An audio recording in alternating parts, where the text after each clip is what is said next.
오늘 본문 마가복음 2장 14절에서는 이제 예수님께서 그 12명의 제자 중에서 알페오의 아들 레위를 제자로 부르시는 그런 내용을 담고 있는데요. 자, 본문 마가복음 2장 14절입니다. 또 지나가시다가 알페오의 아들 레위가 세관에 앉아 있는 것을 보시고 그에게 이르시되 나를 따르라 하시니 일어나 따르니라. 여기 나오는 알페오의 아들 레위는 우리가 잘 아는 마태복음을 기록한 마태입니다. 그러니까 이 마태의 원래 이름이 레위였다는 것을 알 수가 있는데요.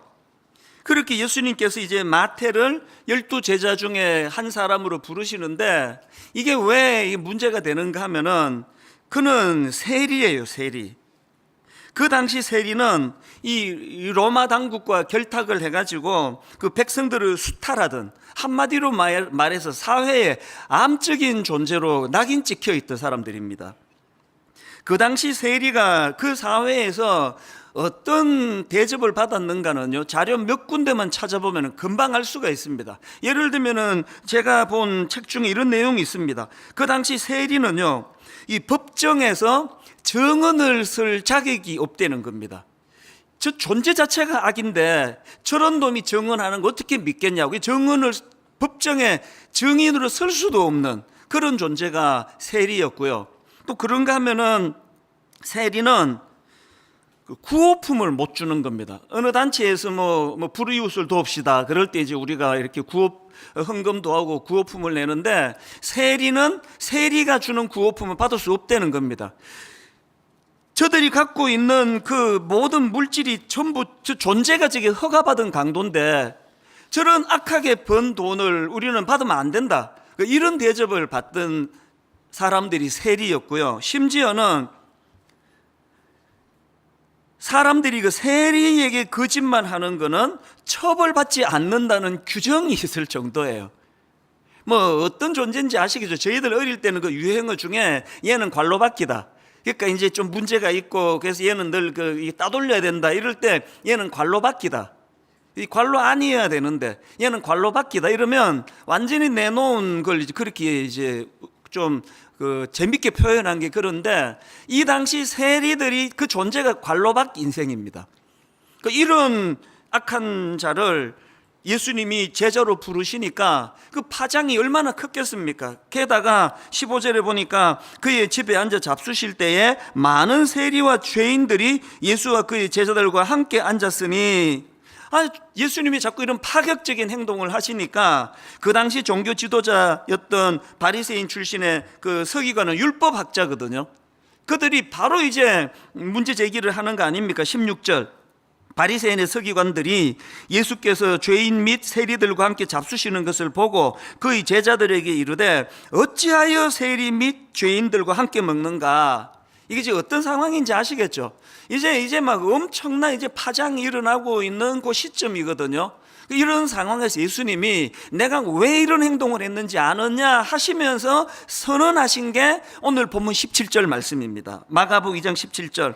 예수께서 들으시고 그들에게 이르시되 건강한 자에게는 의사가 쓸데없고 병든 자에게라야 쓸데있느니라. 나는 의인을 부르러 온 것이 아니요 죄인을 부르러 왔노라 하시니라. 내가 이렇게 행동하는 이 모든 거에는 이런 근본 정신이 있기 때문이다. 그래서 이제 주님께서 나는 의인을 부르러 온 것이 아니라 죄인을 부르러 왔다라고 선언하시는데요, 이 선언이 가진 의미, 이것 때문에 예수님이 십자가를 지셔야 했고요, 예수님의 이 선언의 정신 때문에 3년 내내 기득권자들에게 엄청난 박해를 당하고 고난을 겪어야만 했고요, 더 결정적인 거 오늘 17절에서의 예수님의 이 선언이 있었기 때문에 오늘 저와 여러분이 자격도 없는데 하나님의 아들이라 칭함을 받고 또 구원을 받는 은혜를 누리게 된 게 바로 이 선언의 정신 때문입니다. 그래서 이 본문의 선언이 정말 중요한데요, 근데 이 본문의 구조를 보면 이제 큰 부분에 예수님이 나는 의인이 아니라 죄인을 부르러 왔노라는 선언이 있고 그 선언에 대하여 긍정적으로 받는 사람과 부정적으로 받는 사람들로 구분되는 구조가 오늘 본문입니다. 그래서 제가 오늘 그 설교 제목을 잡으면서 놀랍고 당황스러운 선언 이렇게 정했는데요, 사실은 원래대로 정하자면 제목이 좀 길게 저는 잡았거든요. 감격과 놀라움이거나 콤마하고 아니면 매우 당황스러운 선언. 그 설교 제목을 길게 잡으면 그 주보에 쓸 수도 없고 그래가지고 이제 제가 줄여서 놀랍고 당황스러운 선언이라고 했는데요. 이 놀랍고라는 거는 그 주님의 선언을 긍정적으로 받는 걸 표현한 거고요. 당황스러운은 그걸 부정적으로 받는 걸 이렇게 표현을 한 겁니다. 왜? 오늘 본문의 구조가 그러니까요. 그래서 이제 나는 의인을 부르러 온 것이 아니라 죄인을 부르러 왔다. 이 예수님의 선포에 대하여 감격과 놀람으로 받는 그 부류, 그게 이제 그 세리 마태, 제자로 부름받은 세리 마태고요. 너무나 당황스럽고 또 부정적으로 받은 그 당시에 종교 지도자들이었던 바리새인의 서기관들, 율법학자들, 이제 이렇게 나눌 수 있는데 이 부분을 제가 좀 설명을 드리려고 합니다. 이 두 부류 중에 먼저 살펴볼 부류는 죄인을 부르러 오셨다는 선포를 긍정적으로 받았던 세리 마태예요. 그는 예수님의 부르심에 두 가지로 반응을 했는데요. 첫 번째 반응이 뭡니까? 즉각적인 결단입니다. 오늘 본문 마가복음 2장 14절을 보십시오. 또 지나가시다가 알페오의 아들 레위가 세관에 앉아 있는 것을 보시고 그에게 이르시되 나를 따르라 하시니 일어나 따르니라. 이게요, 일어나 따르니, 이게 간단한 표현이지만 사실은 이 짧은 일어나 따르니라라는 이 말 안에는 지금 이 어마어마한 그 세리 마태의 자기 희생, 결단, 자기가 누리던 모든 기득권을 다 포기하는 것들이 다 담겨져 있는 엄청난 결단을 저렇게 짧게 표현한 것. 제가 몇 주 전에 그 마가복음 1장을 제가 설명을 드리면서 그 고기 잡던 베드로와 안드레를 주님이 부르실 때 그들이 그물을 버려두고 주님을 따랐다 할 때 칭찬을 많이 했잖아요. 근데 사실 여러분, 이 어부가 이 거물을 버리고 주님을 따랐는데, 이게 좀 따라 보니까 내가 생각하던 그 예수가 아니네. 그러면요, 철물점 가가지고 거물 몇 푼 안 주고 다시 살 수 있습니다.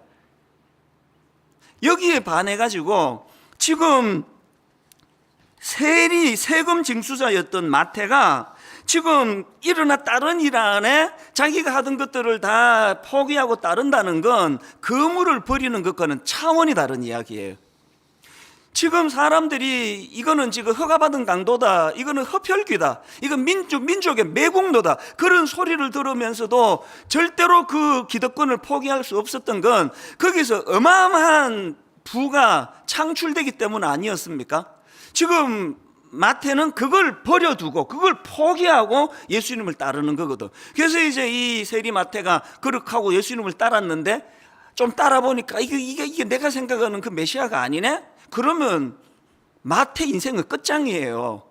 어떻게 돌아갑니까? 그물은 새로 사면 되지만.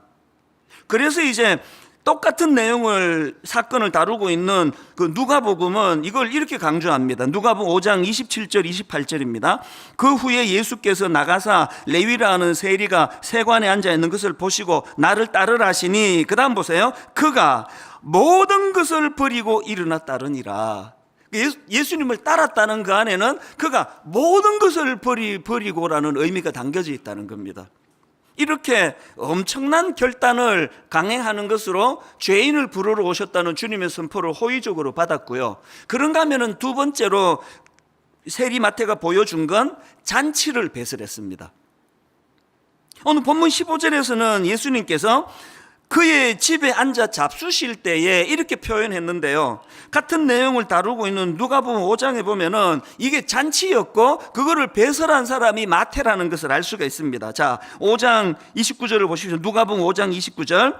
레위, 이게 세리 마태라 그랬죠. 레위가 예수를 위하여 자기 집에서 큰 잔치를 하니에요. 지금 예수님의 부르심 앞에 순종했던, 그가 했던 게 잔치를 배설했는데요. 저는 누가복음 5장 29절에서 주목하는 게 예수를 위하여예요. 지금까지 이 세리 마태는요, 단 한 번도 다른 사람을 위하여 살아본 적이 없는 인간이에요. 상대방의 눈물을 흘리게 만들더라도, 그래서 그 보이스 피싱 같은 사람들이 참 악한 게요, 그렇게 사기를 당한 사람들이 그 흘리게 될 눈물 이런 데는 안중에도 없는 거 아닙니까? 사기를 쳐서 돈만 얻어내면 되는. 마태가 이런 종류의 사람이었는데 그가 예수님의 부르심을 받자마자 변화된 게 예수를 위하여예요. 여러분, 신앙생활은요, 예수를 위하여예요. 신앙생활은 그 예수를 위하여 안에 예수님이 그토록 사랑하는 이 타인들을 향한 태도가 바뀌어지는 것을 내포하고 있는 거거든요. 여전히 그렇게 예수 믿는다 하면서도 자기 것에 집착하고 단 한 번도 누구를 위하여 살아본 적이 없는 그런 사람은 절대로 세리 마태의 길을 가고 있는 거 아닙니다. 이 예수를 위하여. 그런가 하면은 이 잔치를 배설했다는 이 말씀 앞에서 중요한 한 가지가 더 있는데요, 이 마태가 배설한 잔치가 보여주는 이미지는 기쁨입니다. 기쁨. 누가복음 15장에 보면은 이제 그 탕자의 비유에 둘째 아들이 허랑방탕하게 생활하다가 아버지한테 돌아와 가지고 염치가 없어서 이제 나는 뭐 아들이라 부를 자격도 없습니다, 그냥 뭐 종으로 써주세요. 그러니까 아버지가 뭐 거두절미하고 배설한 게 잔치예요. 손에 가락지를 끼워주고. 그런데 누가복음 15장에 보면은 그 의미를 이렇게 부여합니다. 15장 23절에 보니까 아버지가 이렇게 말씀하십니다. 살찐 송아지를 끌어다가 잡으라, 우리가 먹고 즐기자. 그러면서 그 잔치의 의미를 24절에서 이렇게 부여합니다. 이 내 아들은 죽었다가 다시 살아났으며 내가 잃었다가 다시 얻었노라 하니 그들이 즐거워하더라.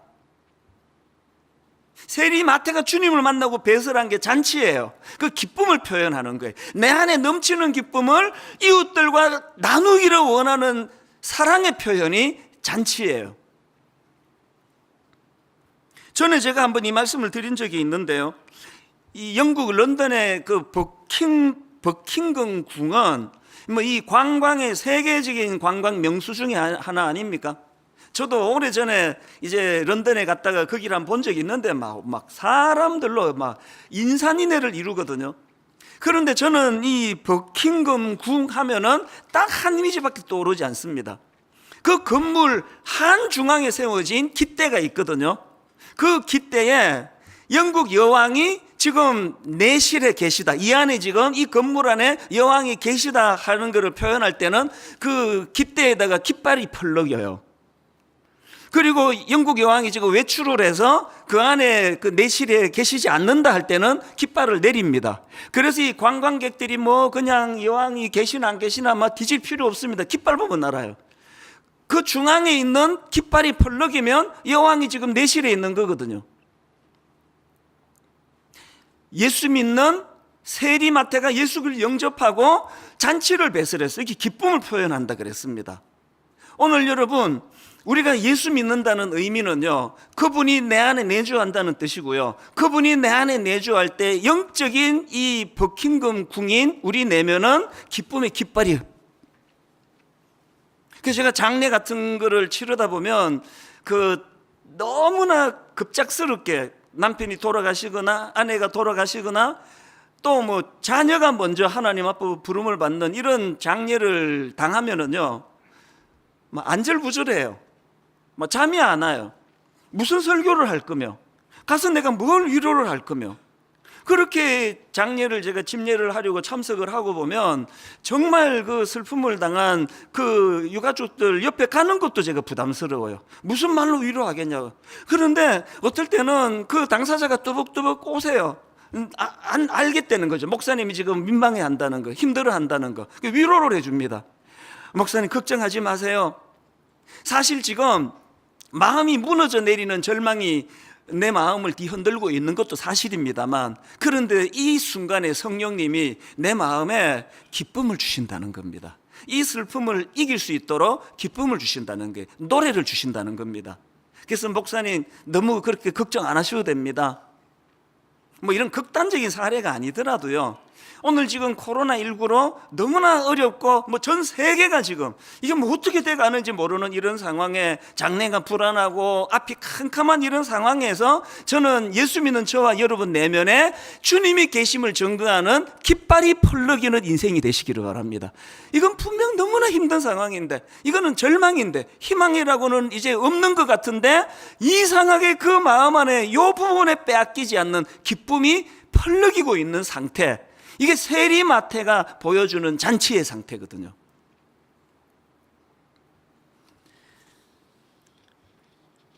이렇게 부르심에 순종했던 세리마태가 이런 두 가지 모습을 보여줬는데요. 이게 이제 긍정적인, 나는 의인을 부르러 온 게 아니라 죄인을 부르러 오셨다는 주님의 그 근본적인 선언 앞에 참 기쁨으로 반응하고 잔치를 배설하는 이것이 이제 그 세리마태의 모습이라면, 이제 이걸 부정적으로 받는 사람들이 나오는데 그게 바리새인의 서기관들, 그러니까 바리새파 출신의 율법 학자들입니다.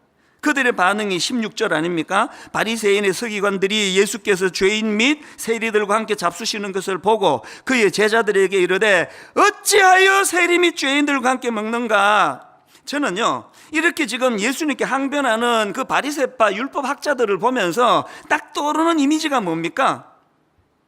지금 그 쓰레기 취급을 받던 인생의 존재가 부정을 당하던 한 인생이 주님으로부터 구원을 받고 너무너무 기뻐서 잔치를 배설하는 기쁨은 하나도 와닿지 않는, 이 감정이입이 안 되는, 그것을 가지고 여기서 조금 지나면은요, 3장으로 들어가면은 예수님이 그 손마른 장애인이 나오거든요. 그 손마른 장애인을 고쳐주는 그 장면이 나오는데 이게 막 얼마나 그 장애인이 기쁜, 이 뭐 그냥 가슴이 터질 것 같은 기쁨을 누리고 있는 그 현장에서 바리새인들은 요거를 빌미로 어떻게 예수를 죽일고 의논하는 이런 맹렬 인간의 모습을 보이거든요. 이거는 점점 갈수록 심해지는 걸 볼 수 있습니다.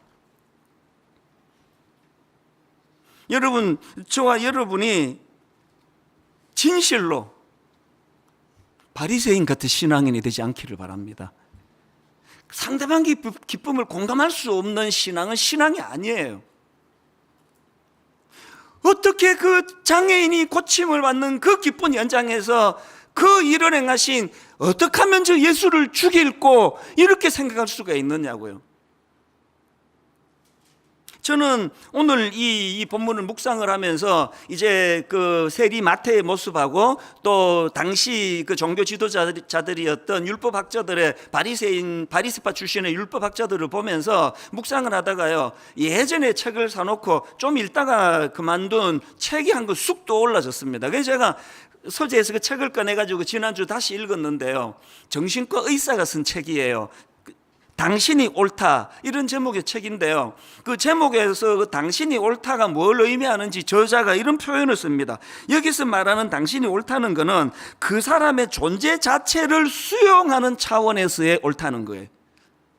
막 행위에 대한 건 따로 구분해 두더라도 무슨 짓을 저질렀다 할지라도 이런 거죠. 내 아들이 또 내 딸이 어떤 그 욕먹을 짓을 했다 할 때 그 행위에 대한 평가와 심판은 반드시 누군가는 할 거예요. 해야 돼요. 그러나 부모인 우리는 그럼에도 불구하고 그 존재를 수용해주고, 그럼에도 불구하고 너는 사랑받을 수밖에 없는 존재라는 걸 인식하도록 만들어주는 차원에서 당신은 옳다라는 겁니다.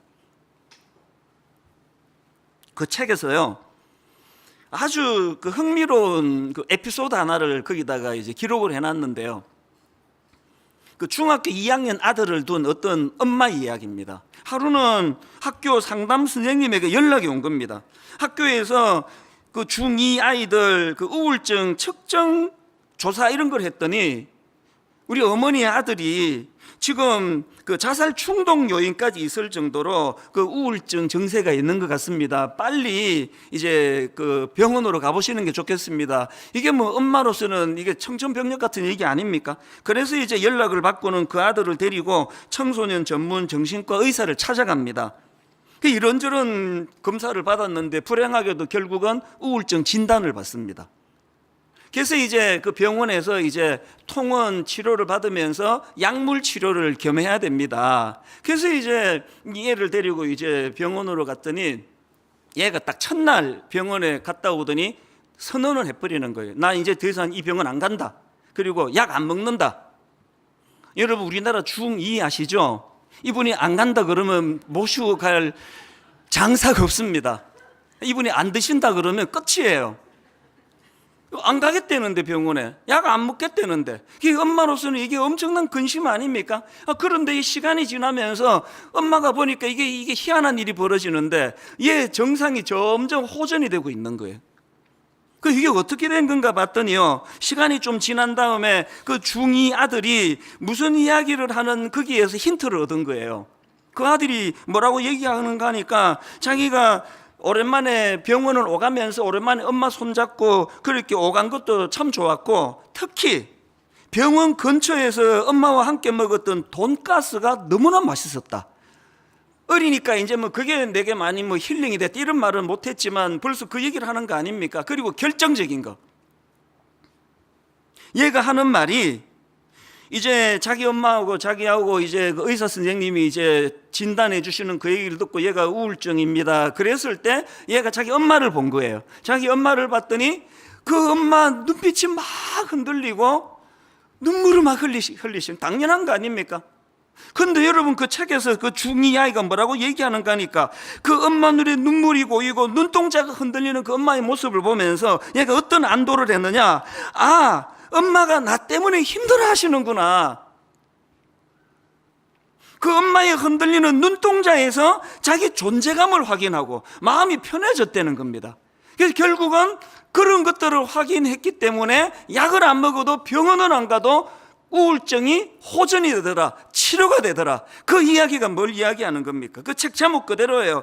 그 사람의 존재 자체가 수용을 받고 인정을 받는 것 같은 거기에서 어떤 약보다도 강력한 효과가 나타나더라는 그 얘기 아닙니까? 여러분, 지난주에 제가 읽어드린 어떤 초신자분의 간증의 글 기억나시죠? 교회란 데를 생전에 가본 적이 없는 이분이 그날 이 자리에 앉자마자 울고 또 울고 울고 또 울고, 마치 내가 울려고 여기 온 사람처럼 그렇게 눈물을 쏟으며 1년 반 동안은 하나님을 알고 싶어 몸부림치는 그 모든 동력이 바로 이 책 제목과 똑같은 거예요. 세파에서 시달렸는데 주님이 그를 만나주시면서 네 존재가 사랑받을 수밖에 없는, 당신은 옳다. 거기에 이 초신자가 마음이 무너져 내린 거 아닙니까? 자기 존재가 수용되는 것 같은 주님의 수용하심, 안아주심을 경험했기 때문에 저는 그 책을 읽으면서 그 마음이 좀 아팠습니다. 그리고 교회랑 관련한 질문이 막 계속 머리에 맴도는 걸 제가 경험했습니다. 과연 오늘 분당 우리 교회가 이 아이가 경험한 수용되는, 자기 존재감이 수용되는 그 은혜로 말미암아 지금 여기서 치유가 일어나고 있는가? 이세 동안 세상에서 이렇게 시달리고 저렇게 꺾였던 수많은 성도들이 자기를 수용해주고 용납해주고 당신은 옳다라고 인정해주는 그 용납으로 인하여 회복이 되고 있는 건가?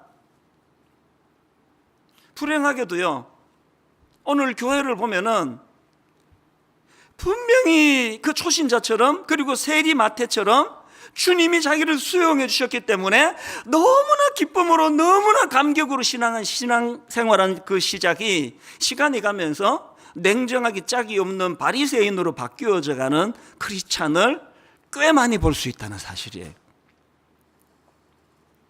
지금 다행히 이 마스크 쓰고 있어가지고 이게 다 감춰서 그렇죠. 이 마스크 다 벗고 제가 예배 드리면 이제 누가 초신자인지 누가 모태신앙인지 이제 금방 찾아낼 수 있습니다. 아무 표정이 없고 무감각하고 그렇게 예배를 드리면 여러분이 오해받기가 쉽습니다. 거의 대부분의 초신자들은, 혹은 새롭게 마음의 회심을 해서 가슴이 터질 것 같은 눈물을 흘리는 분들은요, 지금 다 세리마태의 상태예요. 이게 뭐가 잘못돼가지고 우리가 그런 냉정한 종교인 바리새인이 되느냐고요. 막 걸핏하면은 그 율법 학자라니까요, 서기관이. 내가 얼마나 성경을 잘 아는지 알아? 율법은 나한테 물어봐. 내 기준으로 너는 틀려 먹었어. 너 그래갖고 되겠냐? 저는 이 설교를 준비하고 그 책을 읽으면서 사실 오늘 이따가 우리 아이랑 지금 약속을 해놨습니다. 만나기로. 20대가 되면요, 한 집에 살아도 약속을 해야 만날 수 있습니다. 오늘 내가 진지하게 사과할 생각이에요.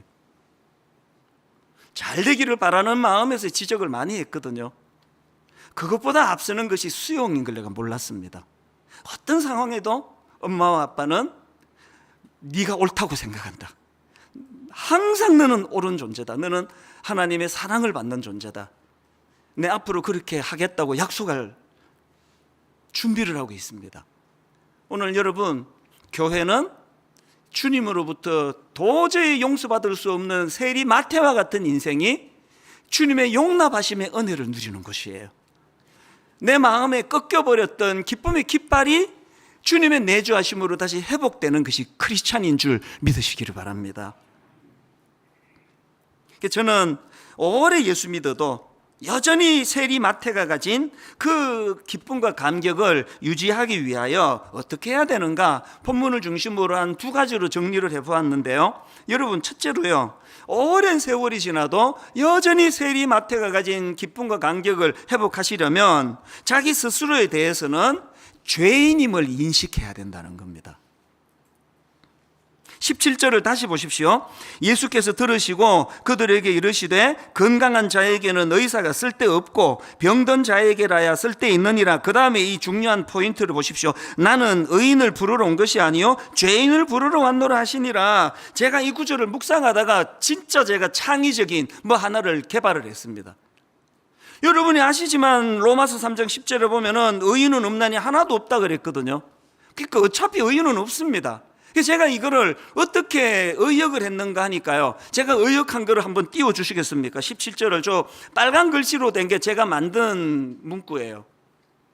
나는 의인인 줄 착각하는 사람을 부르러 온 것이 아니요 죄인임을 인식하는 사람을 부르러 왔노라 하시니라. 의인인 줄 착각하는 사람의 대명사가 바리새인 아닙니까? 항상 자기는 의인이기 때문에 죄인들을 정죄하기 좋아하는 그런 태도를 가진 사람을 부르러 온 것이 아니라 죄인임을 인식하는 사람. 여러분, 지난주에 제가 솔로몬에 대하여, 솔로몬이 원래 그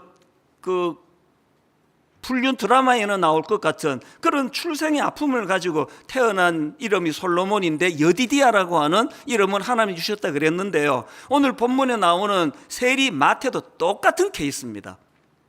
마태가 원래 이름이 레위라 그랬지 않습니까? 자, 여러분, 이건 추측이에요. 왜 마태의 아버지가 아들을 낳고 이름을 레위라고 지었을까요? 추측컨대 그 집안 혈통이 레위 지파였을 것 같아요. 그리고 아들 이름을 레위라고 왜 지었을까? 너무너무 소중한, 너무너무 사랑스러운 그 아들을, 어린 갓난 아기를 보면서 그 아버지 마음에, 그 어머니 마음에 어떤 소원이 있습니까? 이 귀한 아들이 과거에 자기 혈통이 누렸던 제사장으로서의 거룩하고 존귀하고 영광스러운 삶을 살아가기를 갈망하는 마음으로 이름을 레위라고 지었을 거 아니냐고요. 그랬는데 세리 레위는 어떤 삶을 살았습니까? 부모의 기대와는 완전히 다른 쓰레기 같은 인생, 모든 사람들이 비아냥거리고 손가락질하는 비참한 인생을 살아갔던 것, 그 마음의 상함이 레위 안에 가득 찬 거 아닙니까? 그랬기 때문에 예수님께서는 세리 레위를 부르시고 그에게 마태라는 새로운 이름을 주세요. 마태라는 이름의 뜻은 하나님의 선물이라는 뜻입니다. 가슴 아픈 출생의 비밀을 갖고 있던 솔로몬에게 여디디아, 너는 하나님께 사랑받는 자이다, 이런 뜻을 가진 여디디아를 그에게 주셨던 것처럼, 이 이름과 관련해서 참 흥미로운 게 하나 있는데요, 이 사복음서 중에서 마태복음은 이제 오늘 본문의 주인공인 마태가 기록을 했고 나머지는 이제 다른 저자들이 있었는데요, 참 재밌는 게 뭐냐, 나머지 사람들은 이 마태를 부를 때 옛날 이름을 사용합니다. 자, 보십시오. 누가복음 5장 27절입니다. 그 후에 예수께서 나가사 레위라 하는 세리가 세관에 앉아 있는 거 보시고, 레위라고 지금 부르고 있죠. 또 그 다음에 마가복음 2장 14절, 오늘 본문도 마찬가지입니다.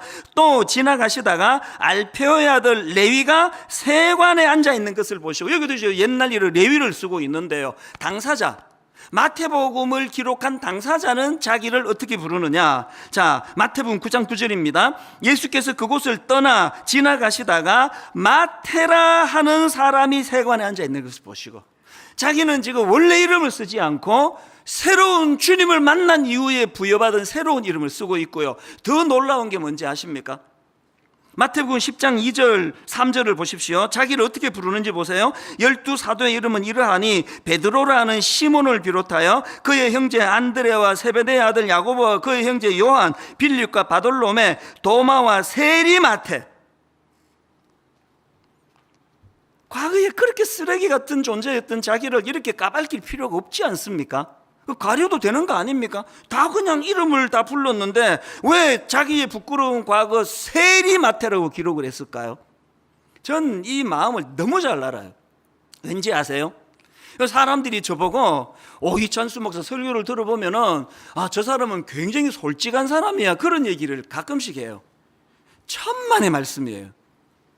제가 솔직한 사람이라고요? 절대 아닙니다. 제가 자기 오픈을 잘한다고요? 맞습니다. 잘해요. 근데 오픈할 만한 것만 오픈하는 거예요. 다 오픈 안 합니다. 안 한 거 많습니다. 제가 저를 오픈한다는 건 그게 해결이 됐다는 뜻이에요. 제가 나 미국에서 대학까지 나왔는데 영어 진짜 못합니다. 그건요, 영어 못하는 내 열등감이 해결이 됐다는 뜻이에요. 안 그러면 절대 안 드러냅니다. 영어로 된 거 절대 읽지도 않을 거예요. 외모 가지고 제가 막 그렇게 좀 비하를 할 때가 가끔씩 우리 형제들은 막 안타까워 죽으려 그래요. 네가 그 정도는 아닌데. 제가 어릴 때 외모에 열등감이 좀 있었거든요. 절대로 안 드러냈습니다. 막 공개적으로 영어 못한다, 외모가 이렇다, 내가 뭐 이런 약점 저런 약점 있다는 건요, 제가 오픈하는 그 모든 건 다 중 안에서 다 해결이 됐다는 뜻이에요. 마태가요, 안 드러내도 되는 인간 쓰레기 같았던 주님 만나기 이전에 자기를 드러냅니다. 세리 마태라고요. 오늘 여러분, 저와 여러분에게 절대로 감격의 마태로 시작해서 남을 비난하고 정죄하는 냉혈 동물 같은 바리새인으로 전락하지 않기 위해서는 이 감격을 잊으시면 안 됩니다. 자격 없는 나, 죄인 되었던 나, 내버려뒀으면 인간 쓰레기처럼, 뭐 도덕적으로 여러분 뭐 그런 사람이 얼마나 되겠습니까만, 영적으로 나는 주님과 원수되었던 자인데 나를 품어주셨던. 그래서 저는 로마서 5장 20절, 율법이 들어온 것은 범죄를 더하게 함이라, 그러나 죄가 더한 곳에 은혜가 더욱 넘쳤나니. 아버지, 나는 죄인입니다. 이런 죄가 더한 곳에 은혜가 넘쳐 날 구원해 주신 그 하나님 은혜에 눈물로 저는 감격하며 살아가기 원합니다. 이런 사람들에게 절대로 변질이란 없다는 거예요.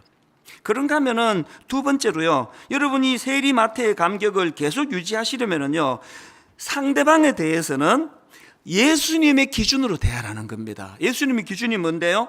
오늘 똑같은 사건을 다루는 마태복음 9장에 보면은 마가복음에 없는 포인트 하나를 더 다루고 있습니다. 자, 마태복음 9장 12절을 보십시오. 예수께서 들으시고 이르시되 건강한 자에게는 의사가 쓸데없고 병든 자에게라야 쓸데있느니라. 그리고는 마가복음에는 없는 한 포인트를 더 강조합니다. 그게 9장 13절입니다. 너희는 가서 내가 긍휼을 원하고 제사를 원하지 아니하노라 하시듯이 무엇인지 배우라.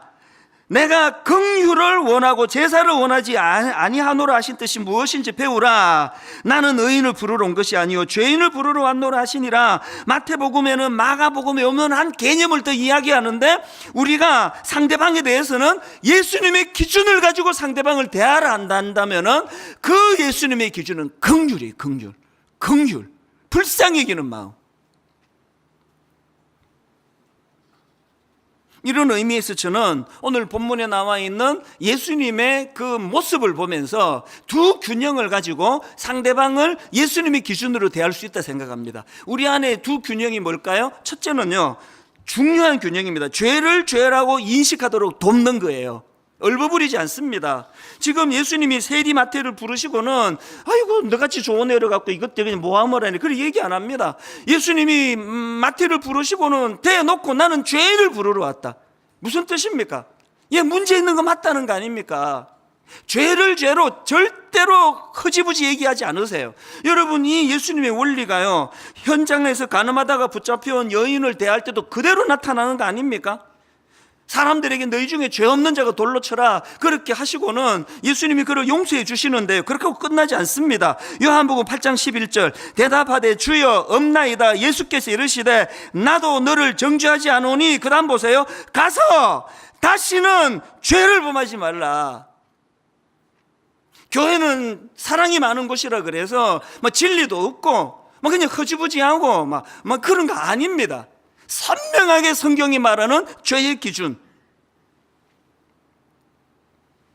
그런가 하면은 또 다른 한 균형이 필요합니다. 절대로 죄의 문제를 허지부지 넘어가지 않지만, 그러나 또 다른 한편으로 예수님이 보여주시는 것, 죄는 미워하되 죄인은 긍휼로 품어주시는 것. 이 중에 이쪽으로 치우치거나 저쪽으로 치우치거나, 이게 오늘 참 가슴 아픈 우리의 현실입니다. 요한복음 8장 11절을 보십시오. 대답하되 주여 없나이다. 예수께서 이르시되 나도 너를 정죄하지 아니하노니. 무슨 뜻입니까? 정죄받을 게 있는 인생이에요. 그럼에도 불구하고 나도 너를 정죄하지 않아. 이게 그 당신은 옳다라는 그 책의 주장처럼, 비록 그가 죄인의 자리에 빠졌다 할지라도 그 여인이 말이에요, 간음함으로, 그럼에도 불구하고 너는 여전히 용서받을 수 있는, 여전히 하나님 앞으로 돌아올 수 있는 놀라운 가능성을 가진 존재라는 걸 선포하는 거 아닙니까?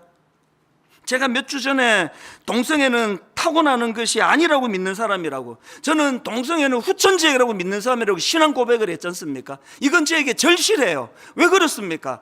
동성애가 타고나는 게 아닌 것이어야만 그들을 주님 앞으로 부를 수가 있는 거 아닙니까? 이거를 내쳐버리고 타락한 인간이라고 목쳐버리는 것으로 쓰면 되겠습니까? 아니, 차별금지법이라는 걸 교회가 나서서, 저도 지금 그 운동에 지금 동참하고 있는 사람인데 세상 사람들은 자꾸 오해를 해요. 왜 오해를 받습니까? 교회가 그동안 너무나 많은 바리새인의 모습을 보였거든요. 지만 의롭다고, 항상 교회 다니는 자기들만 의롭다고. 그들이 오해하는 게 뭡니까? 보수적인 교회들은 피도 눈물도 없이 동성애자들을 사랑하지 않고 내쳐버리고 정죄하고, 이 오해를 풀지 않고는 교회가 아닙니다. 다시 말씀드려요. 어떤 경우라도 죄가 죄로 선포되어야 되고요. 그러나 그것이 바리새인과 같은 피도 눈물도 없는 형태로 드러나서는 안 됩니다. 우리 교회가 성률 연구소를 세우는 건 이쪽 저쪽에게 지금 다 욕먹겠다고 작심을 한 거 아닙니까? 그리고 또 이미 생각한 그대로 일어나고 있는 거 아닙니까? 그래서 교회가 이 일을 해야 돼요. 어떻게 해서든지 간에 이것이 죄라는 사실을, 돌을 맞더라도 이것을 흐지부지 해서는 안 되지만, 또 다른 한편으로 그들도 구원받아야 될, 그들도 세리마태처럼 주님 앞으로 돌아와야 될, 그들도 중학교 2학년 그 우울증 판정을 받은 그 아이처럼 엄마가 눈동자가 흔들리고 자기를 놓고 엄마가 눈물을 흘리는 그 모습 속에서 치유가 일어나는 이런 역사가 일어나야 됩니다. 이게 교회입니다. 그리고 이게 가정이에요.